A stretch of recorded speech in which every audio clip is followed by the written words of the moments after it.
Hello, everybody, and welcome to Core Connections Course 3. My name is Mr. Nelson, and I will be your tour guide for the next 10 minutes and your teacher for the next 4 weeks. So this video here is for both parents and students. I'd recommend watching it together, but I think it'll clarify any questions you may have and definitely make the next 4 weeks a whole lot easier. So first off, a little bit about me. I grew up in Elkhorn, which is about 30 minutes east of Janesville. I went to UW Whitewater, and this is my first year teaching, but I've loved every second of it so far. The students, staff, and community are also wonderful. What I like to do in my free time is play sports and go outside. I was a soccer player, tennis player, wrestler in high school. I love to travel and experience new things. This year is a little bit of a new experience, but it's nice because we get to work through it together and complete it as a team. And I'm really excited. My main goal is to help students feel safe, comfortable, and engaged. The engagement would be coming from the Zoom meetings a lot of times, and so please join those at noon, and I'll try to make them as fun and interactive as possible.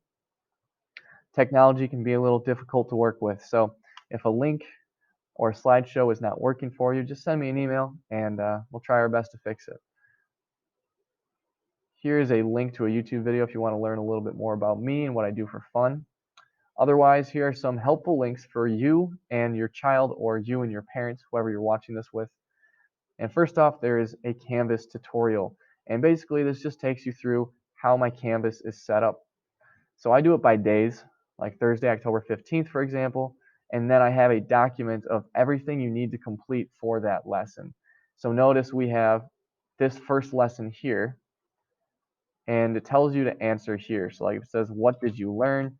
I learned, and then whatever you learned, and you're going to answer that for each of the red answer here portions.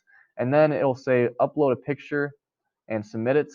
So you're going to upload a picture and put it right in here on the document.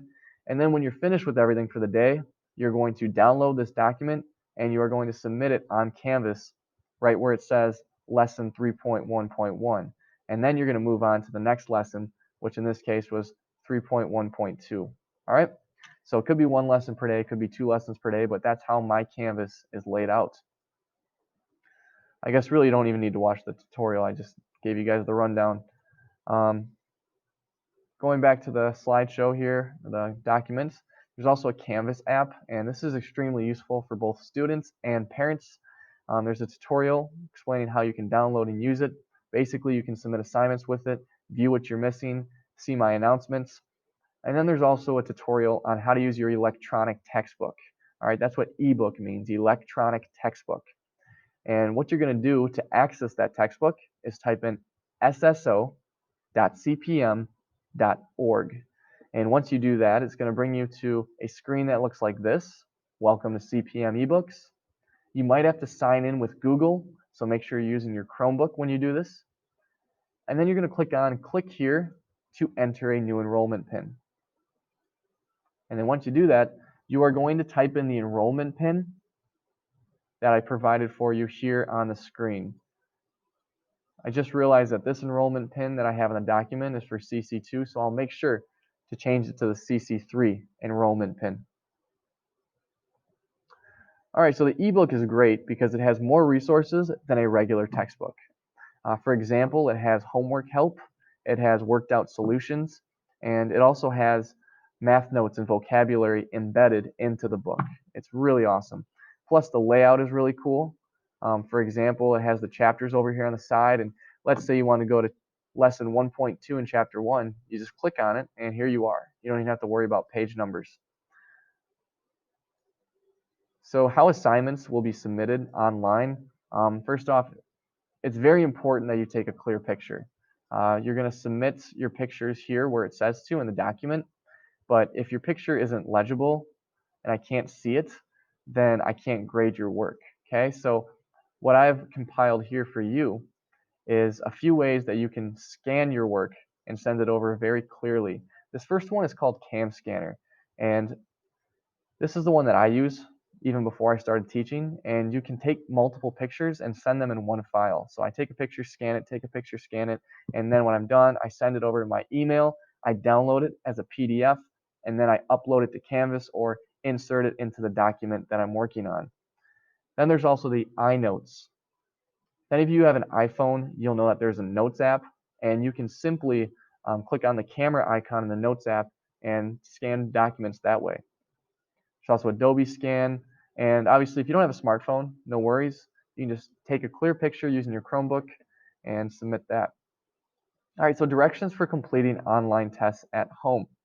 First off, if you are not able to print out the test at home, you have two options. Your first one is to complete the test on regular line sheet of paper. This is a very popular option. Just make sure that you write your answers in the same layout as the test. So I don't want to see your answers like all clumped together on the left side of your paper.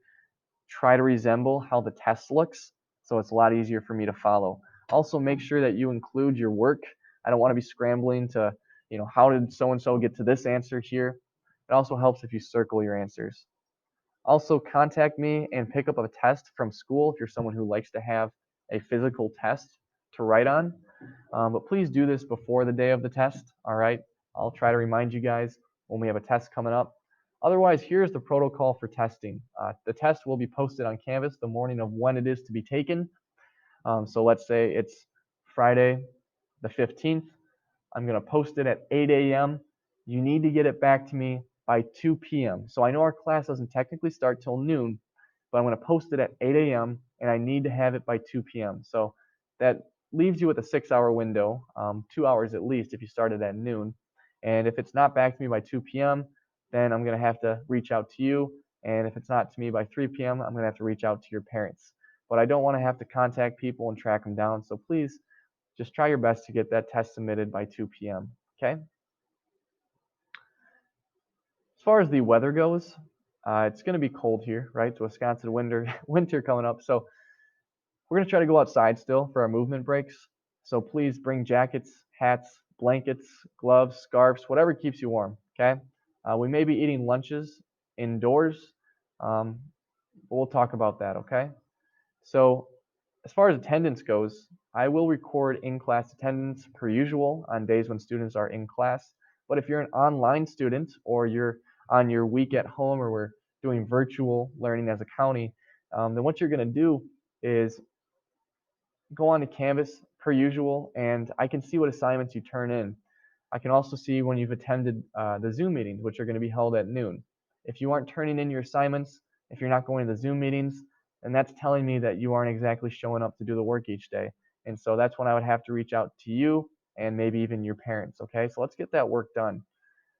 I can also view your online activity. So please be mindful that if you guys are watching a YouTube video on a truck driving through mud, I see that, and I might even send you a message saying, hey, let's start working on our math. But I'm only going to bother you if you aren't, submitting your assignments. Otherwise, I'll leave you alone and you can watch whatever. All right, class-wide Zoom meetings.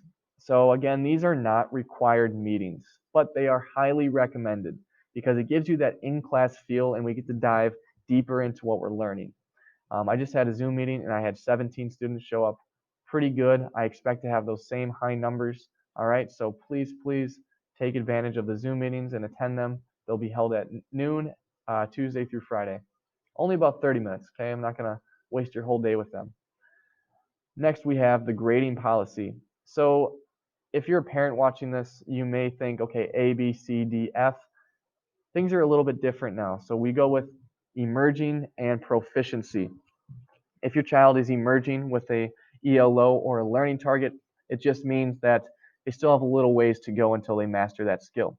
Proficiency means that they have that skill down. They could probably teach it to everybody in the class. Now here we have what are called ELOs, and those are called essential learning objectives. And the 12 that I really want students to learn this year are the following. Now we will have learning targets on top of this. We'll have about 80 of them. So don't worry, every day we're probably going to be learning something new. That also means we want to keep up with our work and not fall behind. So on report cards, you will see emerging and proficient. You will not see letter grades, and it'll just be located next to each of these ELOs. We'll get through probably 4 or 5, maybe even 6 ELOs in the first 4 weeks. All right, so that's how many you'll see on your report card. All right, as far as class materials go, please bring your Chromebook to class every day, or at least have it handy at home. If you're using a parent's or sibling's laptop, you may not be able to access all the slideshows and links because I share the links and slideshows with people in the New Glarus School District. Okay? So if your Chromebook isn't working, what you're going to want to do is go to Faculty and Staff Resources, click on Help Desk, External, because you're doing it from home, and you're going to send in a report saying, hey, I need a new Chromebook because this key isn't working or my mouse pad isn't working, and then we'll get that fixed for you as soon as possible. As far as materials go, textbook and graphing notebook would probably be helpful. We will be doing quite a bit of graphing. As far as a math textbook goes, we have the online textbook, but if you want a physical textbook, we can get you one of those. But right now, we do have a shortage of them, so actually at the moment we can't get you them. But we're going to have students returning them hopefully in the next week, and then we can get you those textbooks. We just are running low because so many students are taking their textbooks home, and we don't have like 80 textbooks per grade, unfortunately. If you have any questions, please never hesitate to contact me. Here's my phone number. All right, obviously my school one with my extension. Feel free to call, especially during lunch when I don't have either of my core classes or after school, so after 3 p.m. And I kind of like phone conversations because obviously it's a more personal chat. You can understand each other's tone, but it's also just quicker and easier to do than trying to send 3 or 4 emails back and forth. And plus, I'm flooded with emails every day, and I'm sure you are as well. So feel free to call. I love talking with people, and I really do appreciate all of your cooperation during this challenging time. And thank you guys so much for taking 10, 15 minutes, however long this video is. But I really do think that it'll make the class a lot easier after watching this video. All right, thank you guys very much.